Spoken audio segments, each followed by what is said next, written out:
Les autorités britanniques ont demandé à la police thaïlandaise d'arrêter les ressortissants britanniques qui tentent de faire de la contrebande de cannabis vers le Royaume-Uni en échange de vacances gratuites en Thaïlande avec de l'argent de poche. Le lieutenant-général Phanura Lukboon, secrétaire général de l'Office de contrôle des stupéfiants, ONCB, a révélé cela aux journalistes mercredi.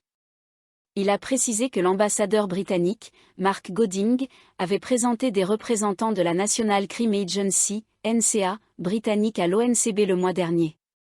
Ils ont sollicité la coopération pour empêcher la contrebande de cannabis vers le Royaume-Uni. La délégation a indiqué que les trafiquants recrutaient des personnes au Royaume-Uni via l'application Telegram. Ils leur proposaient des séjours gratuits en Thaïlande, avec de l'argent de poche, en échange du transport de cannabis au Royaume-Uni. Le lieutenant-général Phanura a déclaré que les autorités britanniques avaient saisi des centaines de kilogrammes de cannabis en provenance de Thaïlande. La quantité avait considérablement augmenté cette année. Ces personnes recrutées au Royaume-Uni ne sont pas trompées. Elles sont attirées par des voyages gratuits, avec hébergement et repas en Thaïlande, ainsi que de l'argent de poche, en échange de leur accord pour ramener du cannabis au Royaume-Uni, a-t-il expliqué. Il a précisé que les responsables antidrogue avaient déjà entamé une enquête. Le lieutenant-général Phanura a ajouté que, lundi, ils avaient découvert un colis déclaré comme contenant un complément alimentaire, mais dissimulant 210 grammes d'un précurseur de fabrication d'ecstasy. Le colis avait été envoyé du Royaume-Uni à un Britannique et un Néerlandais vivant à Bangkok. La fouille de leur condominium et de leur maison louée à Bangkok a permis de découvrir 36 kg de cannabis en paquets scellés, du matériel d'emballage et 1,4 kg de résine de cannabis avec une teneur illégale en THC. Pramekananda, directeur de l'application des lois sur les stupéfiants à l'ONCB, a déclaré que les deux hommes étaient arrivés en Thaïlande comme touristes il y a environ 4 mois.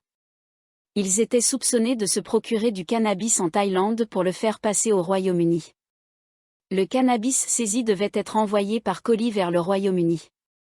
Les policiers ont trouvé des reçus indiquant que les colis contenaient des coussins, a-t-il précisé. Monsieur Prin a ajouté que le cannabis était également fourni à des ressortissants britanniques et d'autres pays recrutés via Telegram et n'ayant pas besoin de visa pour entrer au Royaume-Uni. Ils dissimulaient le cannabis dans leur bagage avant de retourner au Royaume-Uni, a indiqué Monsieur Prin. Le gouvernement thaïlandais a légalisé le cannabis le 9 juin 2022. L'administration des aliments et médicaments, FDA, a saisi plus de 94 000 produits illégaux en provenance de Chine dans des dizaines de magasins à Bangkok au cours des 3 derniers mois. Le secrétaire général adjoint de la FDA, Lertche Lervut, a déclaré mercredi que des agents de la FDA, la police et des fonctionnaires des districts de Bangkok ont perquisitionné 47 supermarchés chinois à Bangkok, du 31 juillet au 4 novembre, et ont saisi 94 476 produits chinois illégaux de consommation, répartis en 341 catégories de produits. Ces articles étaient en infraction avec la réglementation sur l'étiquetage, a-t-il précisé. L'absence d'étiquette en langue thaïlandaise sur les produits alimentaires entraîne une amende pouvant aller jusqu'à 30 000 bahts.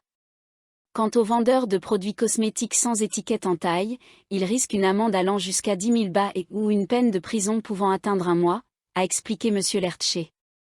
Il a conseillé aux consommateurs, pour leur sécurité, d'acheter uniquement des produits munis d'étiquettes en Thaï, indiquant le nom de l'aliment, le fabricant, l'importateur, les dates de fabrication et d'expiration, ainsi que le numéro d'enregistrement auprès de la FDA.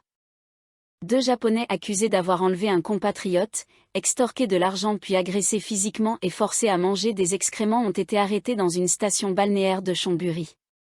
Les suspects seraient membres d'une organisation criminelle japonaise, les Yakuza. Le major général de police Teradej Tamsuti, chef des enquêtes au bureau de la police métropolitaine, a révélé les détails mercredi. Il a expliqué que la victime japonaise, dont l'identité n'a pas été révélée, avait déposé plainte au poste de police de Phayatay et Chokche. Il a affirmé que 3 hommes l'avaient enlevé et emmené dans une maison, exigeant 300 000 bahts, prétendant que c'était un frais de service pour arranger son visa au poste frontière de Phop au Cambodge. La victime a indiqué ne pas disposer de cette somme. Il a payé 135 000 bahts, mais les ravisseurs n'étaient pas satisfaits. Ils l'ont emmené dans une zone herbeuse dense, où ils l'ont menacé de mort. Ensuite, Ils l'ont conduit dans un hôtel sur Kazenawa Main Road à Bangkok, où il a été détenu. La victime a déclaré qu'il avait été battu toute la nuit dans la chambre d'hôtel avant d'être forcé à manger des excréments et de donner plus d'argent. Lorsque les ravisseurs ont brièvement relâché leur vigilance, la victime a saisi l'opportunité pour contacter l'ambassade japonaise. La police est alors venue à son secours. Les enquêteurs ont identifié les 3 agresseurs comme étant Niki Fuku, 45 ans, Tomi Kiase, 26 ans, tous 2 de nationalité japonaise, et un Thaïlandais identifié uniquement sous le nom de Pao, 35 ans. Des mandats d'arrêt ont été émis. Monsieur Pao a été appréhendé, mais les 2 suspects japonais ont pris la fuite. La police a découvert que Monsieur Fuku consommait régulièrement du cannabis, en particulier la variété Three Kings. Après avoir appris que Monsieur Fuku et Monsieur Ase se cachaient dans un complexe hôtelier à Chonburi, une équipe s'est rendue sur place pour les arrêter. La police a d'abord eu du mal à localiser les 2 hommes, jusqu'à ce que l'odeur de fumée de marijuana les mène à 2 chambres adjacentes, où les suspects ont été arrêtés. La police a trouvé du cannabis et 130 000 bahts dans la chambre de Monsieur Fuku. Les enquêteurs ont précisé que Monsieur Fuku était un ami proche de Monsieur Pao, le premier suspect arrêté, et qu'il lui avait donné une somme importante. Lors de son interrogatoire, Monsieur Fuku a nié toute implication dans l'enlèvement et l'extorsion alléguées. Il a affirmé n'avoir ni forcé le plaignant japonais à manger des excréments, ni l'avoir agressé.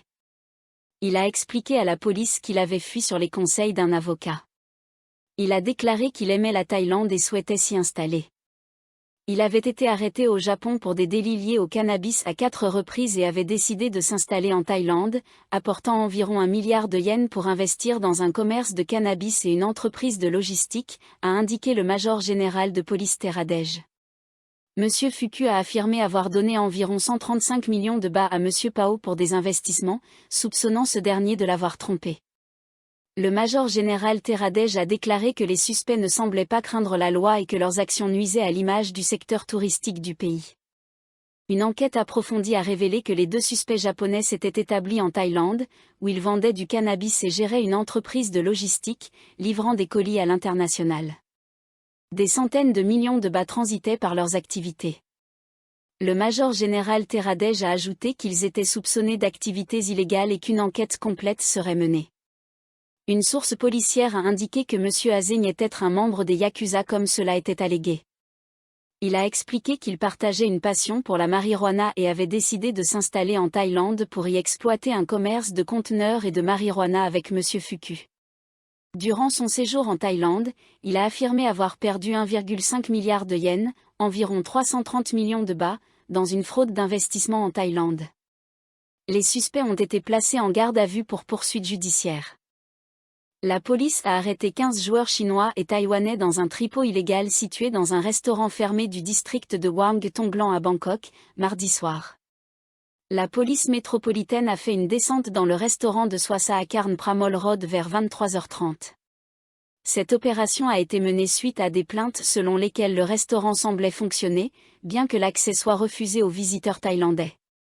La police a interpellé 11 Chinois, âgés de 28 à 47 ans, et 4 Taïwanais, âgés de 26 à 44 ans. L'un des Chinois, âgé de 44 ans, a déclaré aux policiers qu'il louait les lieux et qu'il était lui-même joueur. 4 employés thaïlandais, âgés de 22 à 42 ans, ont également été arrêtés, dont un cuisinier. La police a saisi 2 jeux de cartes et environ 1000 jetons de casino. L'endroit était auparavant un restaurant chinois. Il avait fermé pendant la pandémie de Covid-19 et avait été récemment transformé en tripot. La police a découvert, à partir des téléphones des joueurs, qu'ils prenaient rendez-vous pour jouer en utilisant des applications de messagerie et des plateformes de réseaux sociaux.